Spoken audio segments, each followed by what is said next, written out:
ప్రతి ఉదయం దేవునితో అనే ఆధ్యాత్మిక కార్యక్రమానికి నేటి వాక్య ధ్యానం కొరకు మిమ్మల్ని ప్రేమతో ఆహ్వానిస్తూ ఉన్నాను. నేటి వాక్య ధ్యానముగా ఆదికాండము 3వ అధ్యాయము 1వ వచనాన్ని చదువుకొని ధ్యానం చేసుకుందాం. దేవుడైన యెహోవా చేసిన సమస్త భూజంతువులలో సర్పము యుక్తిగలదై ఉండెను. అది ఆ స్త్రీతో, ఇది నిజమా? ఈ తోట చెట్లలో దేని ఫలములనైనను మీరు తినకూడదని దేవుడు చెప్పినా అని అడిగాను. ఆమేన్. ప్రభునందు ప్రియ దేవుని పిల్లలారా, చదవబడిన లేఖనము నిమిత్తమై ప్రార్థన చేద్దాం. సకల ఆశీర్వాదములకు కారణభూతుడైన తండ్రి, నా మంచి దేవ, గొప్ప దేవ, ఘనమైన ఉన్నతమైన నామానికి స్తోత్రాలయ. ఏ మంచి లేని మా బ్రతుకులలో మరొక నూతనమైన దినమును అనుగ్రహించినందుకే స్తోత్రాలు. ఈ ఉదయకాలమున మీ దివ్యమైన లేఖనాన్ని ధ్యానం చేయటానికి మేము చదువుకొని ఉండగా ప్రతి ఉదయం దేవునితో అనే ఆధ్యాత్మిక కార్యక్రమంలో అనేక మంది నీ మాటలను వింటూ అయా నీ వాక్య ధ్యానములో వారు ఉంటున్నారని నమ్ముచున్నాను. తండ్రి, ఈరోజు కూడా మేము చదువుకున్న ఈ లేఖన భాగాన్ని మా కొరకు దీవించండి. ఈ లేఖన భాగంలో నుండి కొన్ని ఆత్మీయ పాఠాలు మీరే మాకు బోధించి నేర్పించమని యేసయ్య పరిశుద్ధ నామమున అడుగుచున్నాను తండ్రి. ఆమేన్. ప్రభునందు ప్రియ దేవుని పిల్లలారా, దేవుడు ఈ యొక్క సమస్త సృష్టిని 6 దినాలలో సంపూర్తి చేసి 7వ దినాన దేవుడు విశ్రమించాడు. 6వ దినాన దేవుడు నరుని నిర్మించి వారిని పురుషునిగాను స్త్రీనిగాను ఆయన కలుగ చేశాడు. అలా కలుగు చేయబడినటువంటి ఆది నరులైనటువంటి హవ్వ, ఆదాము దేవుడు తూర్పు దిక్కున ఏదెనులో ఒక తోటను వేసి ఆ తోటలో వారిని ఉంచాడు. ప్రియ దేవుని పిల్లలారా, ఆ తోటలో వారిరువురు ఉంటూ దేవుడు ఆ తోటలో వారిని ఎందుకు ఉంచాడు? ఆ తోటను సేద్యపరచటానికి, ఆ తోటను కాయటానికి దేవుడు ఉంచాడు. ఆ విధముగా అవ్వ, ఆదాములు ఏదెను తోటలో దేవుని చేత ఏర్పరచబడిన వారే. దేవుడే వారిని ఆ తోటలో ఉంచి వారికి ఖండితముగా ఆజ్ఞాపించాడు. ఆదికాండము 2వ అధ్యాయము 16వ వచనములో దేవుడు అన్నాడు కదా, అయితే దేవుడైన యెహోవా, ఈ తోటలోనున్న ప్రతి వృక్ష ఫలములను నీవు నిరభ్యంతరముగా తినవచ్చును, అయితే మంచి చెడ్డల తెలివినిచ్చు వృక్ష ఫలములను తినకూడదు. నీవు వాటిని తిను దినమున నిశ్చయముగా చచ్చెదవని నరునికి ఆజ్ఞాపించాడు. ప్రియ దేవుని పిల్లలారా, ఆదికాండము 2:16లో దేవుడు చెప్పిన ఈ మాటలు అవ్వమ్మ నిర్మితం కాకముందు, అవ్వమ్మ సృజింపబడకముందు, అవ్వమ్మ నిర్మాణము కాకముందు చెప్పినటువంటి మాటలు. ప్రియ దేవుని పిల్లలారా, అవ్వ, ఆదాములు ఏదెను తోటలో ఉంచబడ్డారు. ఏదెను తోటలో దానిని సేద్యపరచడానికి, కాయటానికి వారు ఏర్పరచబడ్డారు. ప్రతి ఉదయము, సాయంత్రము దేవుడైన యెహోవా వారి మధ్యకు దిగివచ్చి వారితో సంభాషించి వెళ్ళినట్లుగా మనం చదువుతూ ఉన్నాం. దేవుని పిల్లలారా, వారు దేవుని తోటలో అనగా ఏదైనా తోటలో వారు ఉంటూ అవ్వ నిర్మింపబడమునకు ఆదాము ఆ తోటలో తిరుగుతూ ఆ తోటలో ఉన్నటువంటి ఫలవృక్షములను తింటూ జీవనం సాగించేవాడు. ఆ తోటలోనే అనేకమైనటువంటి భూమి మీద దేవుడు పుట్టించిన, దేవుడు కలుగు చేసిన అడవి మృగాలు, జంతువులు, పక్షులు, అనేకమైనటువంటివి నేల మీద పాకు పురుగులు అన్నీ కూడా అక్కడ సమకూర్చబడ్డాయి. ఏదైనా తోటలో ఆదాము దగ్గరికి దేవుడే వాటిని రప్పించి వాటికి పేర్లు పెట్టమని ఆజ్ఞాపించాడు.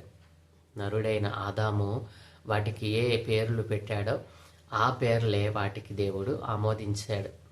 ఈ విధముగా సృష్టి అంతా కలుగు చేసిన దేవుడు ప్రతి జీవులో సాటి అయిన సహాయం ఉన్నప్పుడు నరునికి సాటి అయిన సహాయం అనగా ప్రతి జాతి జంతువులలో ఆడది మగది ఉన్నప్పుడు పురుషునికి సాటి అయిన సహాయము లేదు అని చెప్పి నరుడైనటువంటి ఆదాముకు గాఢ నిద్ర కలుగు చేసి ఆయన పక్కటి ఎముకలలో ఒక ఎముకను తీసి ఆ ఎముకను స్త్రీనిగా నిర్మించి ఆయనకు భార్యనుగా ఇచ్చాడు. దీనిని మనం మరి గత దినమున ధ్యానం చేశాం. మరి ఆదాము ప్రక్కటెముక నుండి తీయబడిన ఆ స్త్రీకి మరి దేవుడు ఆ స్త్రీని ఆదాము దగ్గరకు తీసుకుని వచ్చి వారిరువురిని ఏకం చేశాడు. కాబట్టి నేటి దినాన మనం ధ్యానం చేసినట్లుగా మరి నేటి దినాన మనం చూస్తే పురుషుడు తన తల్లిదండ్రులను విడిచిపెట్టి తన భార్యను హత్తుకొనును అని దేవుని యొక్క లేఖనాల్లో రాయబడిన రీతిగా ఈరోజు మనం చూస్తూ ఉన్నాం. ఆ రీతిగానే ఈరోజు భర్త భార్యకు విధేయులై మరి దేవుడు చెప్పినట్లుగా బ్రతుకుతూ ఉన్నారు. అలాగున జీవిస్తూ వారి కాలం గడుపుతున్నటువంటి దినాలు. ఏదైనా తోటలో వారు ఉంటూ మరి తండ్రి అయిన దేవుని మెల్లని స్వరాన్ని వినగలిగినటువంటి మహిమ త్యాగాలతో వారు దిగంబరులుగానే ఉండి మరి సిగ్గు ఎరుగక ఉన్నటువంటి మరి నరులుగా వారు జీవించారు. ఆ కాలంలో మరి ఏదైనా తోటలో ఉంటూ ఏదైనా తోటలో మరి దేవుడిచ్చి తినమన్న ఫలవృక్షములను మాత్రమే తింటూ దేవుని ఆజ్ఞకు లోబడుతూ వారి జీవితాన్ని కొనసాగిస్తున్నటువంటి దినాలు. మరి అవ్వ ఆదాము ఏదైనా తోటను సేద్యపరుస్తూ దానిని కాస్తూ మరి వారు జీవనం సాగిస్తున్నటువంటి దినాలు. చాలా చక్కగా ప్రతి ఉదయము సాయంత్రము దేవునితో వారు మమేకమై తండ్రి తన పిల్లలతో ఎలా సంభాషిస్తాడో అలా సంభాషించుకునేటువంటి మరి అనుభవాన్ని సంపాదించినటువంటి కుటుంబం. మొదటి వివాహం ద్వారా జత చేయబడినటువంటి ఆది మానవులైన అవ్వ ఆదాములు సాక్షాత్తు సర్వాధికారి అయిన సృష్టికర్త అయిన దేవునితో ప్రతి ఉదయము మరి సంభాషిస్తూ వచ్చినటువంటి మరి జీవితాలు. అలాగున వారి జీవితాలను కొనసాగిస్తూ ఉన్నప్పుడు మరి దేవుడు తాను చేసిన సృష్టి అంతటిని చూసి ఎంతో ఆనందిస్తూ ఉన్నప్పుడు ఈ సృష్టిని మరి ఈ మొదటి వివాహంలో జత చేయబడినటువంటి ఈ నరులతో దేవుడు సంభాషించటం, మరి నరుడు ఈ భూమి మీద ఉన్నటువంటి సమస్త జీవులతో మరి స్నేహం చేయటం, వారి యొక్క ఐక్యత, వారి యొక్క బలమైనటువంటి ప్రేమానురాగాలను మరి చూసినటువంటి ఒక వ్యక్తి ఉన్నాడు. వాడే పరలోకము నుండి పడద్రోయబడినటువంటి అపవాది అయిన సాతాను. ప్రిదేని పిల్లరా, వాడు అపవాది సాతాను పరలోకం నుండి క్రింద పడద్రోయబడ్డాడు. వాడు పడద్రోయబడి అటు ఇటు తిరుగులాడుతూ ఉన్నాడు. మరి దేవుని యొక్క మరి సన్నిధిలో నుండి త్రోసివేయబడ్డాడు. కింద పడినటువంటి ఆ వ్యక్తి దేవుని మీద కోపం తెచ్చుకుని దేవునిని ఎలాగైనా మరలా నేను ఆయనను జయించాలని, ఆయన మీద తిరగబడాలని చెప్పి ప్రయత్నం చేస్తూ ఉన్నాడు. ఈ క్రమంలోనే దేవుడు మరి ఈ యొక్క హెచ్చింపు కలిగినటువంటి మరి తన్ను తాను హెచ్చించుకున్నటువంటి ఈ ప్రధాన దోత అయినటువంటి అపవాది సాతాను భూమి మీద త్రోయబడిన తరువాత ఆయన తన కోసము ఒక సృష్టిని చేసుకోవాలి, తన కోసము ఒక ప్రపంచాన్ని ఏర్పాటు చేసుకోవాలి, నన్ను మహిమపరచడానికి, నన్ను స్తుతించడానికి, నన్ను గణపరచడానికి మరి ఒక ప్రపంచాన్ని, ఒక సృష్టి కావాలని చెప్పి దేవుడు ఆలోచన చేసి 6 దినాల్లో మరి సృష్టి క్రమానంతటిని ముగించి 7వ దినాన ఆయన విశ్రమించాడు. అంతేకాదు తన రూపంలో చేసుకున్న తన పిల్లలైన వారితో ఆయన సంభాషిస్తూ ఎంతో ఆనందించాడు, వారి చేత మహిమను తెచ్చుకున్నాడు. ఆయన తన పిల్లలు తన మాట వింటూ ఉంటే ఆయన ఎంతో సంతోషించాడు. అందుకే ప్రతి ఉదయము సాయంత్రము ఆయన ఏదైనా తోటలోనికి దిగి వచ్చేవాడట, ఆదాముతోనూ అవ్వతోనూ మాట్లాడేవాడట, సంభాషించేవాడట. ప్రియదేని పిల్లలారా, అలా తండ్రి కుమారుల సహవాసము మరి చక్కగా ప్రేమానురాగములు కలిగి మంచిగా జరుగుతున్న దినాలలో క్రింద పడద్రోయబడినటువంటి అపవాది ఏం చేశాడో తెలుసండి? 3వ అధ్యాయంలో మరి 1వ వచనంలో వాడు ఎక్కడికి వచ్చాడు? మరి ఏ తోటలో అయితే అవ్వ ఆదాములు ఉంచబడ్డారో అదే తోటలోనికి వచ్చాడు. అయితే ప్రియ దేవుని పిల్లల జాగ్రత్తగా వినండి. ఈ తోటలోనికి వాడు రాకముందు వాడు ఏం చేశాడు అని మనం ఆలోచన చేస్తే, సృష్టిలోని మరి వాడు సృష్టిలో అటు ఇటు ఈ భూమి మీద అటు ఇటు తిరుగుతూ ఈ అనంత విశ్వములో, దేవుడు కలుగజేసినటువంటి విశ్వములో, ఆ శూన్యములో పడద్రోయబడినటువంటి వ్యక్తి. మరి దేవుడు ఎప్పుడైతే ఈ భూమిని, ఆకాశమును కలుగజేశాడో, ఈ భూమి మీద సమస్తమును ఆయన సృష్టించాడో, దీనిని చూసి దానిలోనికి వచ్చి దీని ద్వారా దేవుణ్ణి ఎలాగైనా జయించాలి, ఏది చూసి అయితే దేవుడు ఆనందిస్తూ ఉన్నాడో, ఎవరిని చూసి దేవుడు మరి సంతోషిస్తూ ఉన్నాడో, ప్రేమ కలిగి తన ఆజ్ఞ ప్రకారం నడుస్తూ ఉన్నారని ఎవరిని గూర్చి ఆయన మరి సంతోష ఆనంద మహాదానందంతో ఉన్నాడో, అట్టి ఆనందాన్ని పోగొట్టాలని, ఏ సృష్టిని చూసి ఆయన మంచిదని సంతోషపడ్డాడో అదే సృష్టితో ఆయనను గెలవాలని, అదే సృష్టిని ఆయనకి వ్యతిరేకంగా తిప్పాలని వాడు ప్రయత్నం చేశాడండి. హల్లెలూయా. జాగ్రత్తగా వినండి. ఆయన ఎలా ఈ సృష్టిని తనకు మరి చక్కగా నిర్మించుకున్నాడో, దేవునికి ఆ మహిమ రాకుండా, దేవునికి ఆ యొక్క కృతజ్ఞతలు ఈ సృష్టిలో ఏది కూడా చెల్లించకుండా మరి ఆపాలని ప్రయత్నం చేశాడు. ప్రియమైన పిల్లరా, ఆ రీతిగానే మొదటి దినాన్న దేవుడు వెలుగును కలిగజేస్తే, ఈ అపవాది అయినటువంటి పడద్రోయబడిన ఈ ప్రధాన దోత అయిన ఈ సాతాను వెలుగు దగ్గరికి వెళ్ళి, మొదటి దినాన్న దేవుడు చేసిన వెలుగు దగ్గరికి వెళ్ళి అంటున్నాడంట, ఓ వెలుగు, దేవుడు నిన్ను ఇప్పుడు వెలుగుగా చేశాడు, తనకు నచ్చకపోతే నన్ను లాగానే నిన్ను కూడా ఆ చీకటి బెలంలోనికి తోసేస్తాడు. కాబట్టి ఇప్పుడే నీవు మేలుకొని నీవు వెంటనే ఆయన్ని దూషించు, నిన్ను కలుగు చేసినటువంటి ఆ దేవుణ్ణి నీవు మరి దూషించు, ఆ దేవుణ్ణి నీవు తిట్టు, ఆ దేవునికి అవిధేయత చూపు అని వెలుగుతా అంటే, వెలుగు అంటుందంట, ఓరి మూర్ఖుడా, నీవు చీకటి బెలంలో ఉండి వెలుగైన నాతో మాట్లాడతావా? నీకెంత ధైర్యం? నన్ను మరి ఈ అంధకారముల నుండి, ఈ చీకటి నుండి వేరు చేసి నన్ను ఒక ప్రత్యేకమైన స్థానముగా, మరి ఈ లోకమంతటికి వెలుగుగా ఉండమని ఆ సర్వాధికారి అయిన దేవుడు నన్ను వెలుగుగా నిర్మిస్తే అట్టి ఆధిక్యతను కోల్పోమని చెప్తావా? దుర్మార్గుడా, పో అవతలకని చెప్పి ఆ సాతానుని ఆ వెలుగు అక్కడి నుండి పంపివేసిందంటండి. తరువాత రెండవ దినాన్న దేవుడు ఏం చేశాడు? ఆకాశమును కలుగజేశాడు. వెలుగు చేత మరి పొమ్మనబడినటువంటి, మరి వెలుగు చేత ఈషడింపబడినటువంటి సాతాను రెండవ దినాన ఆకాశాన్ని చేసినటువంటి దేవుడు చేసిన ఆకాశం దగ్గరికి వెళ్ళి ఆకాశంతో అన్నాడంట, ఆకాశమా ఆకాశమా, దేవుడు నిన్ను కలుగు చేశాడని చెప్పి నువ్వు సంతోషిస్తున్నావు కదూ, ఒకనొక దినాన్న నిన్ను కూడా నాలాగిననే మరి కిందకు తోసేస్తాడు. నువ్వు గర్వించకు, హెచ్చింపులకు వెళ్ళకో. ఎందుకంటే నీ హెచ్చింపు, నీ యొక్క సంతోషము, నీ యొక్క గాంభీర్యము కొంతకాలమే, అది ఎంతో కాలం నిలబడదు అని చెప్పి ఆకాశంతో అంటే, ఆకాశం అన్నట సాతానుతో, ఓరి దుర్మార్గుడా, నువ్వు దుర్బుద్ధి గలవాడుగా ఉన్నావే, నీ కళ్ళు మంచివి కాదనుకుంటా, నేను దేవుని చేత మరి ఆకాశం మరి పైగా ఉంచటానికి, దేవుడు నన్ను పైన ఉంచటానికి ఆయన ఇష్టపడ్డాడు. నన్ను ఒక స్థానంలో ఉంచి నాకు ఒక ప్రత్యేకమైనటువంటి స్థానాన్ని దేవుడు నాకు ఇస్తే, ఆ స్థానంలో నుండి నన్ను తప్పుపోమంటావా? నన్ను ఒక ప్రత్యేకమైన స్థానంలో ఉంచి నాకు గొప్ప ఆధిక్యతను కలిగేసిన దేవుణ్ణి దూషించమంటావా?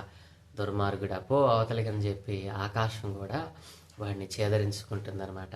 ప్రియమైన పిల్లరా, ఆకాశం చేత కూడా ఛేదరింపబడినటువంటి సాతాను మూడవ దినాన్న మరి దేవుడు దేనిని కలుగజేశాడండి?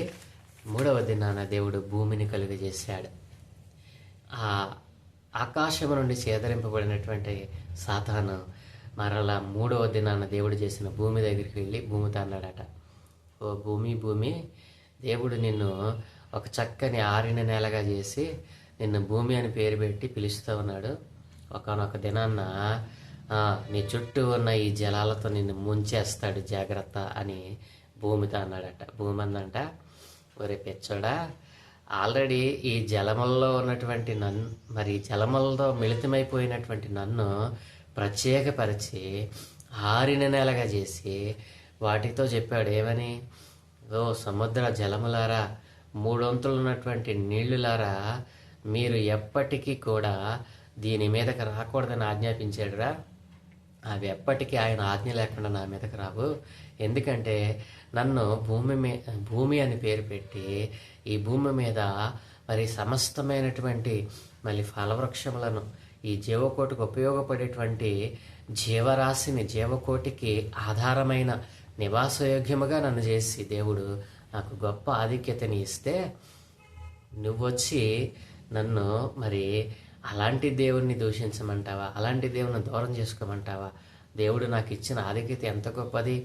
ఈ జీవము మరి ఈ భూమి మీద ఉన్నటువంటి జంతువులకి, వృక్షాలకి, మరి చెట్లకు, మరి జలసరాలకు, వీటన్నిటికీ నేను ఆధారంగా దేవుడు నన్ను చేశాడు. అలాంటి గొప్ప దేవుణ్ణి, అలాంటి మహిమ కలిగిన దేవుణ్ణి, సర్వాధికారి అయిన దేవుణ్ణి దూరం చేసుకోమంటావా? మరలా నా దగ్గరికి వస్తే మర్యాదగా ఉండదు పో అని చెప్పి భూమి కూడా మరి సేదరించుకుందంటండి. అంతేకాదు ఆ భూమి మీద దేవుడు చేసినటువంటి గడ్డి జాతులు, చెట్లు, ఫలములు, వృక్షాలు, వీటన్నిటి దగ్గరికి వెళ్ళి అలాగనే మాట్లాడినప్పుడు అవన్నీ అంట, వృక్షాలు అన్నీ అంట, దేవుడు మమ్మల్ని ఎంత అందంగా తీర్చిదిద్దితే మేము ఈ జీవకోటికి ఆహారంగా మమ్మల్ని మేము సమర్పించుకుంటే, అలా సమర్పించుకోమని దేవుడే మాకు చెప్తే ఆయన చేసినటువంటి ఆ యొక్క గొప్ప ఆలోచన ఎంతో ఉన్నతమైనది. మేము అనేక మందికి ఆహారంగా ఉపయోగపడతామన్నాం. మరి ఈ మానవ కోటికి మరి కలపవృక్షంగా ఉపయోగపడతాం. అనేక రకాలైనటువంటి మరి వైద్య రంగంలోను మరి మరి వైద్య రంగము, మరి రక్షణ రంగము, ఇలా అనేక రంగాలలో మేము ఉపయోగపడతా ఉంటే నీకు కన్ను గుట్టిందా? అలాంటి దేవుని దూషించమంటావని చెట్లు, మరి గడ్డి జాతులు, వృక్షాలు, మరి ఈ భూమి మీద ఉన్నటువంటి ప్రతి వృక్షము కూడా వాడిని ఈసిడించుకుందంటండి. ప్రియదేని పిల్లారా, ఇక అక్కడ నుంచి కూడా వాడు మరి ఈసిడింపబడి 4వ దినాన్న మరి సముద్రంలో ఉన్న చేపలు, మరి ఆకాశంలో ఎగిరే పక్షుల దగ్గరికి వెళ్ళాడట. ఓ సముద్రపు చేపల్లారా, మరి మృగములారా, మరి సముద్రంలో నుండి జలచరాలారా, ఆకాశ పక్షులారా, మీకు రెక్కలనిచ్చి ఆకాశంలో ఎగరమని చెప్పిన దేవుడు ఎలాంటివాడో తెలుసా అని అంటే, ఆకాశ పక్షులు అన్నాయంట, మాకు తెలిసిలేరా, నువ్వు చెప్పక్కర్లేదు. ఆయన ఎంత గొప్పవాడంటే, మేము ఆకారం లేనప్పుడు మమ్మలను మరి విస్తరించి ఆశీర్వదించాడు దేవుడు మమ్మల్ని. ఎలాగనో తెలుసా? మీరు ఈ భూమిని నిండించమన్నాడు, మీరు ఈ భూమి మీద విస్తరించమన్నాడు. మరి సముద్ర జలాల్లో చేపలను అనేక రకాలైనటువంటి మరి రకరకాలైనటువంటి మరి వాటిగా మమ్మల్ని విస్తరించమన్నాడు. దేవుడు మమ్మల్ని ఆశీర్వచనాల్లో దేవుడు మొదటిగా మమ్మల్ని ఆశీర్వదించాడని చెప్పి, అలాంటి దేవుడిని మమ్మల్ని దూరం చేసుకోమంటావా?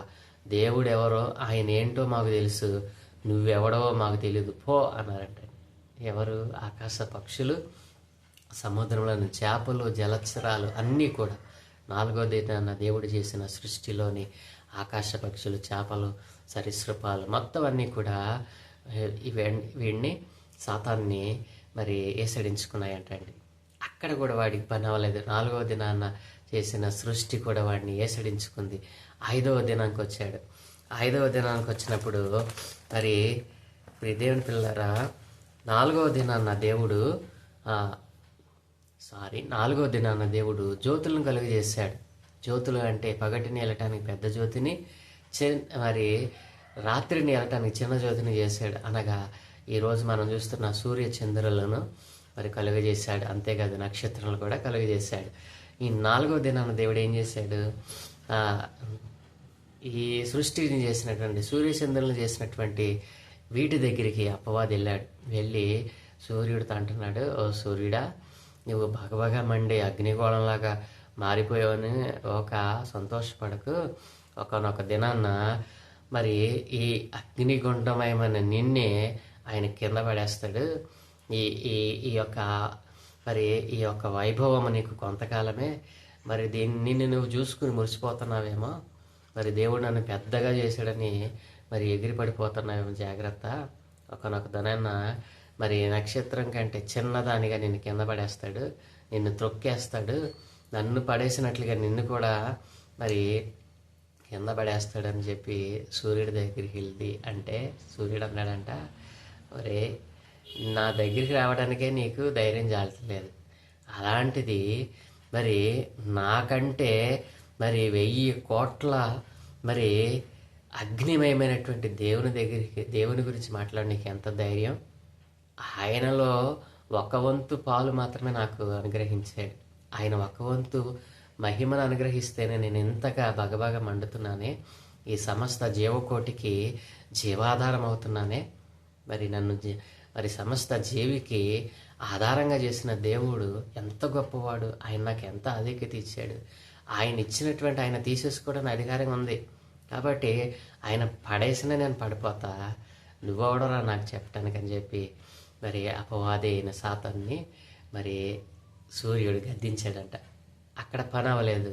చిన్న జ్యోతి అయిన చంద్రుడి దగ్గరికి వెళ్ళాడంట. చంద్రుడి దగ్గరికి వెళ్ళి, నీవు చల్లగా ఉండటానికి దేవుడిని ఏర్పాటు చేశాడు అనుకుంటున్నావు, రాత్రి ఎందుకు నిన్ను పెట్టాడో తెలుసా, నిన్ను ఏదో ఒక రోజున అదే చీకట్లో నిన్ను తోసేయడానికి అని చెప్పి వాడు మాట్లాడుతూ ఉంటే చంద్రుడు అన్నాడంట, ఒరే పిచ్చవాడా, దేవుడు ఒక మంచి ఆలోచన చేసి నన్ను చిన్నగాను సూర్యుని పెద్దగాను చేశాడు. ఆయనలో ఉన్న కొంతదాన్ని తీసుకుని నేనేదో మరి సూర్యుడేమో వేడినిస్తే నేను చల్లదానాన్ని ఇవ్వడానికి దేవుడు నన్ను ఏర్పాటు చేశాడు. సమస్త జీవికి వేడి ఎంత అవసరమో చల్లదానం కూడా అంతే అవసరం అని చెప్పి మరి పగలంతా కష్టపడినటువంటి మానవులకు, సమస్త జీవరాశికి మరి రాత్రి అయ్యేటప్పటికి నిద్ర పట్టడానికి ఒక చల్లని ఆహ్లాదకరమైన వాతావరణాన్ని ఇవ్వాలని దేవుడు నన్ను ఏర్పాటు చేశాడు. అంత గొప్ప ఆధిక్యతను నేను ఎలా పోగొట్టుకుంటానురా, దేవుడు నన్ను ఎలా చేశాడో అది నాకు తెలుసు, నువ్వు చెప్పక్కర్లా. దేవుడేంటో, దేవుని యొక్క ఉద్దేశం ఏమిటో, ఆయన ఎంత ఉన్నతవాడో నాకు తెలుసు అని చెప్పి చంద్రుడు కూడా ఏసడించాడు. అలాగే నక్షత్రాలు కూడా మరి వాడిని ఏసడించుకున్నాయంటే అండి. తర్వాత ఇందాక చెప్పినట్లుగా సముద్ర జలాలు మరి ఆకాశ పక్షుల దగ్గరికి వెళ్తే అవి కూడా వాడిని ఏసడించుకున్న. 5వ దినాన దేవుడు చేసినటువంటి మరి ఆకాశ పక్షులు, సముద్ర మరి చరాలు ఇవన్నీ కూడా వాడిని ఏసడించుకున్నాయంటండి. ఇక 6వ దినాన దేవుడు చేసినటువంటి మరి జంతువులు, పక్షులు, మరి ఈ భూమి మీద మనం చూస్తున్నటువంటి మరి అడవి మృగాలు, సింహాలు, పులులు, వీటన్నిటి దగ్గరికి వెళ్ళి వాడు అలాగనే దేవుని గురించి, దేవుని నామాన్ని తక్కువ చేయడానికి, దేవునికి వ్యతిరేకంగా ఈ సృష్టిని తిప్పడానికి వాడి ప్రయత్నం చేస్తే అవన్నీ కూడా వాడికి లోబడకుండా, వాడి మాట వినకుండా, వాడి మొదటి మాటలోనే వాడిని ధిక్కరించి వాడిని అక్కడ నుంచి పంపివేశాడు.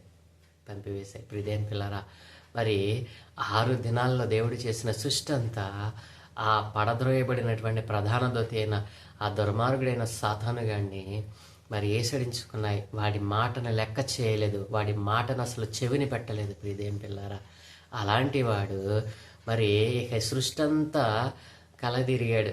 దేవుడు చేసిన సృష్టి అంతని చూసి కళ్ళు కొట్టుకుపోయేవాడు. వాడిలో ఎక్కడ లేనటువంటి మరి ఉబ్బసం, వాడి కడుపు ఉబ్బిపోయింది. దేవుడు ఎంత చక్కగా సృష్టిని చేసుకున్నాడంటే, నేను ఆయనకి మహిమ లేకుండా తేవాలని నేను ఆశిస్తే ఆయన నాకంటే ఎక్కువగా ఆలోచించి గొప్ప సృష్టిని చేశాడు. మరి ఈ సృష్టి అంతా కూడా ఆయన మహిమను వివరిస్తూ ఉన్నాయి, ఆయనను గణపరుస్తూ ఉన్నాయి. ఇది ఆయనకి ఇది దక్కకూడదని చెప్పి నేను అన్నిటి దగ్గరికి వెళ్ళి ప్రయత్నం చేశా. నా ప్రయత్నం విఫలమైపోయిందని ఏడుస్తూ అటు ఇటు తిరుగుతూ, ఇక నా పనేమిటి, ఇక నేను నిత్యము ఈ అగ్నిగుండంలోను ఈ యొక్క చీకటి బెలంలోనే ఉండాలా, నేను వెలుగులోనికి రావడానికి ఈ లోకం మీద నాకు అధికారం ఎలా వస్తుందని చెప్పి అన్నిటి చేత ఏసడింపబడి, సృష్టి అంతటి చేత త్రోసివేయబడి వాడు తిరిగి అలసిపోయి భూజంతువుల్లో యుక్తి గలదైనటువంటి సర్పంలోనికి ప్రవేశించాడనమాట. ఆ సర్పం ఎక్కడుంది అప్పుడు? ఏదైనా తోటలో ఉంది. ఏదైనా తోటలో మరి దేవుడు చేసినటువంటి భూజంతువులలో ఇక 3వ అధ్యాయం 1వ వచనం మనం చూస్తే, దేవుడైన యెహోవా చేసిన సమస్త భూజంతువులలో సర్పము యుక్తి గలదై ఉండేను. ఇదేం పిల్లరా, అలాంటి సర్పంలోనికి వాడు మరి రంగప్రవేశం చేసి మరి సర్ప రూపంలో నుండి ఆడు మాట్లాడుతూ ఉన్నాడు. ఏమని? యుక్తి గలదై ఉండే. అది ఆ స్త్రీతో మాట్లాడుతూ ఉన్నాడు. ఆ స్త్రీ అనగా ఎవరు? మరి ఆదాము ప్రక్కటెముకను స్త్రీనిగా నిర్మించి మరి ఆమెను ఆదాము వద్దకు తీసుకుని వచ్చినప్పుడు ఆదాము మరి తనకు భార్యగా స్వీకరించినటువంటి ఆ స్త్రీతో మరి ఈ అపవాది అయిన సాతాను మాట్లాడుతూ అంటున్నాడు, స్త్రీతో అంటున్నాడు కదా, ఇది నిజమా అంటున్నాడు. ప్రియదేని పిల్లారా, ప్రశ్న సాతానుగాడు తాను సంధించేటువంటి ప్రశ్న ఎంత చక్కగా ఉంటుందో తెలుసా? చాలా తీయగా అనిపిస్తుంది మనకి వాడేసేటువంటి ప్రశ్న.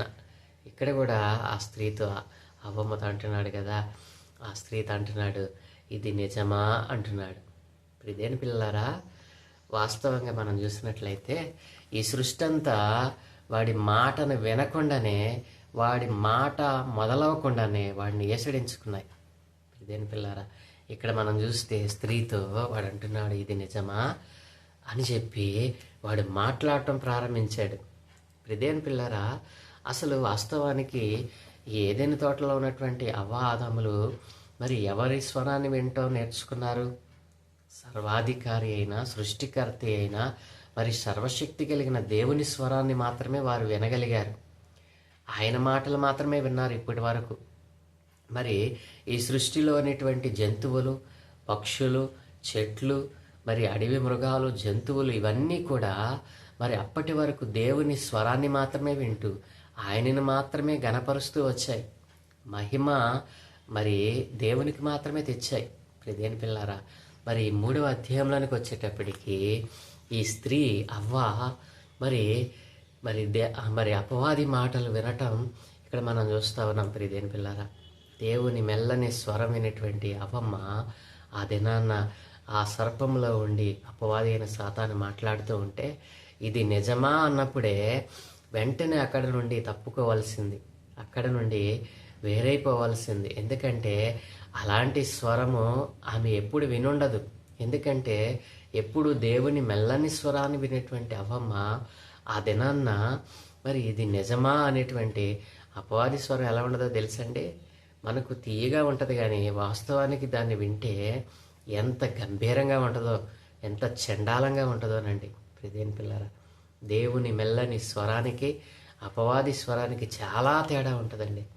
ఆయన స్వరము మనకు నెమ్మదిని కలుగజేస్తుంది, కానీ అపవాది స్వరము మనకి గలిబిలిని కలుగజేస్తుంది.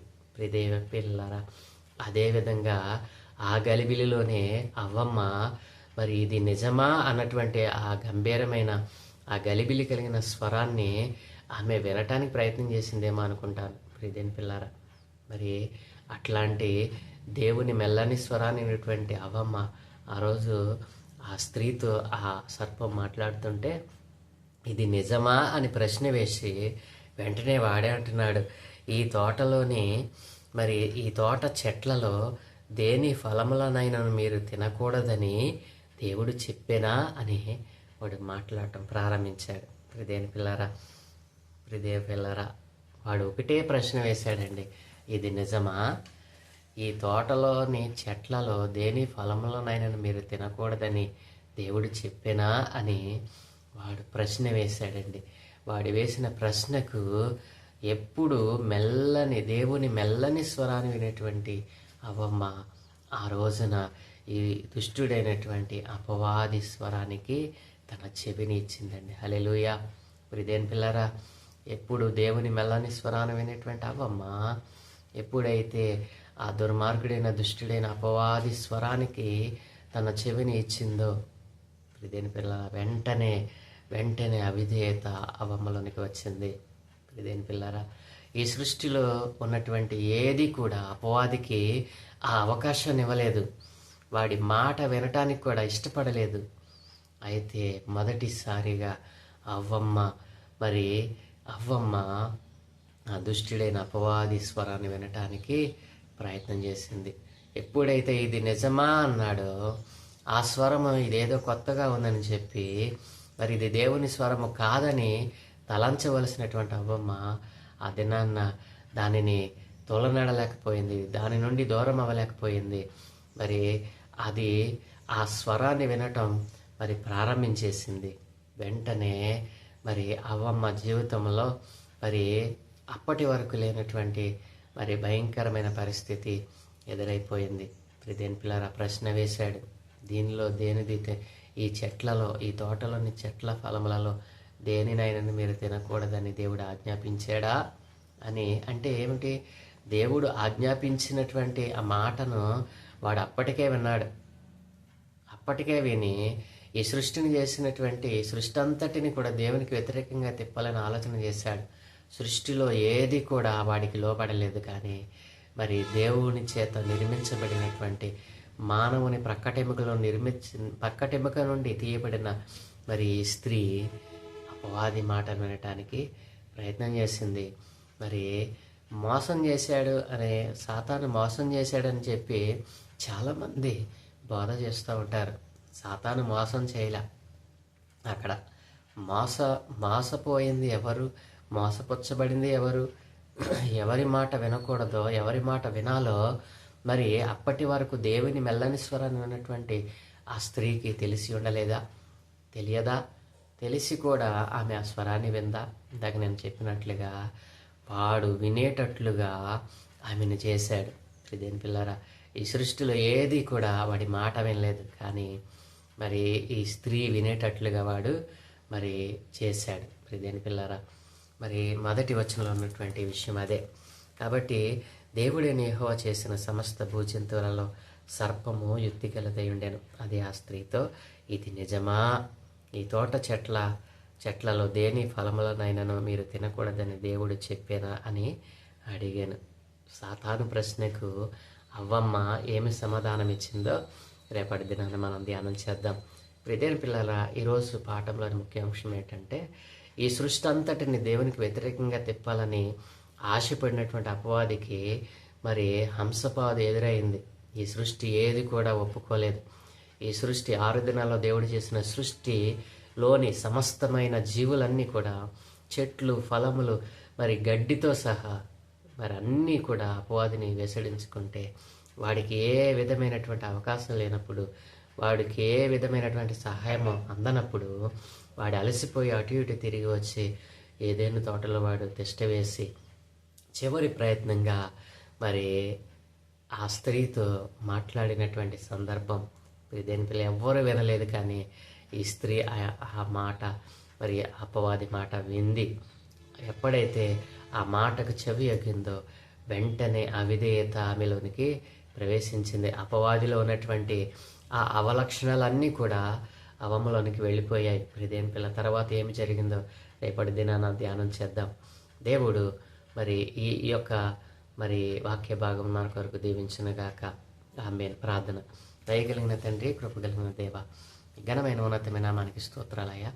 అవును దేవా, ఈ సృష్టిలోని సమస్తాన్ని నీకు వ్యతిరేకంగా తిప్పాలని ప్రయత్నం చేసిన అపవాదిని అయ్యా ఈ సృష్టి ఎలా అధిగమించగలిగిందో అయినా నీ రూపంలో చేసుకున్న అయినా మానవులైన మొదటి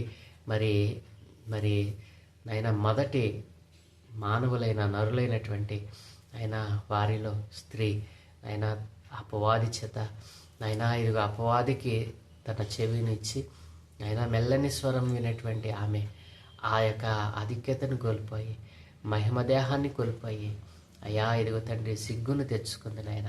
అలాంటి బ్రతుకు మాలో లేకుండా ఆనాటి నుండి ఆజ్ఞాతిక్రమం జరిగి అయ్యా పాపం మా మీదకు వచ్చి అయ్యా ఇదిగో మరణము మమ్మల్ని ఏలుతూ ఉండగా ఇలాంటి భయంకరమైన పరిస్థితుల్లో నైనా నేటి మానవుడు పడిపోయి ఉండగా అపవాదికి నైనా లోబడిపోయి లోకానుసారమైన జీవితం జీవిస్తూ నేటి దినం వరకు నైనా ఆ అవిధేయతే మాలో ఎలుబడి చేస్తూ ఉండగా వాటన్నిటి నుండి విడిపించడానికి పరలోకం నుండి దిగి వచ్చిన నైనా నజరేయుడైన యేసయ్య నామములో నైనా రక్షణ అనుగ్రహించావు తండ్రి.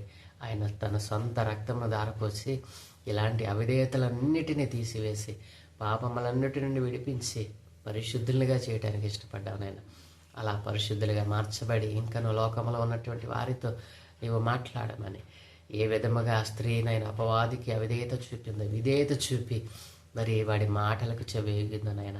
అలాంటి అవిధేయత అలాంటి మరి భక్తి లేని జీవితం ఈ రోజున ఎవరిలో ఉందో వారందరిలో నుండి వాటిని తీసివేసుకుని నీకు విధేయత కలిగిన వారై పరిశుద్ధమైన జీవితంలోనికి వచ్చినట్లుగా సహాయం దయచేసి రేపటి దినాన ఆయన ఇదిగో తండ్రి ఏమి జరుగునా మాకు తెలియదు నాయన.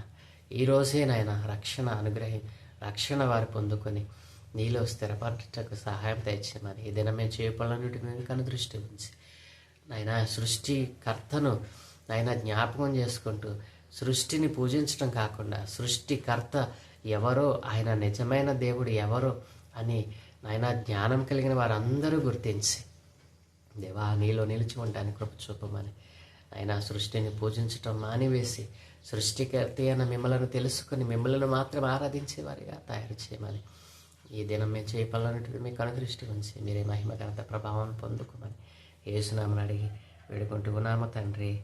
ఆమేన్, ఆమేన్, ఆమేన్.